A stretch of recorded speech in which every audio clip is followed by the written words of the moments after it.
ఇప్పుడు ముఖ్యంగా చూడాల్సింది ఏంటంటే ఎగ్జామ్స్ టైం కాబట్టి పిల్లలు చాలా స్ట్రెస్ తీసుకుంటూ ఉంటారు. పిల్లలతో పాటు పెద్దవాళ్ళు కూడా స్ట్రెస్ హ్యాండిల్ చేయాల్సొస్తుంది. అయితే వాళ్ళు స్ట్రెస్ అవ్వడమే కాకుండా పిల్లల్ని ర్యాంక్స్ రాలేదనో, లేకపోతే ఒక మార్క్ రాలేదనో, సింగిల్ మార్క్‌కి కూడా ఇబ్బంది పడేవాళ్ళు ఉన్నారు పేరెంట్స్. పిల్లలు ఏదో కోల్పోయారు అన్నట్టుగా వాళ్ళు ఫీల్ అయిపోయి పిల్లల్ని చాలా డిప్రెషన్‌లోకి తీసుకెళ్తూ ఉంటారు.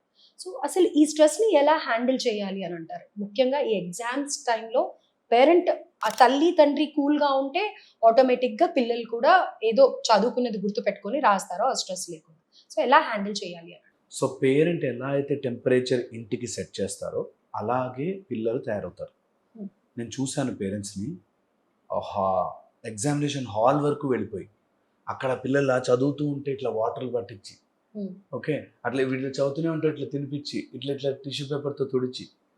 అంటే ఎగ్జామ్ అనేది ఒక భయంకరమైన థింగు. హ్మ్. నువ్వు దానికి స్ట్రెస్ పడాల్సిందే అనే ఎన్వైర్న్‌మెంట్ తయారు చేస్తే అలాగే తయారవుతుంది.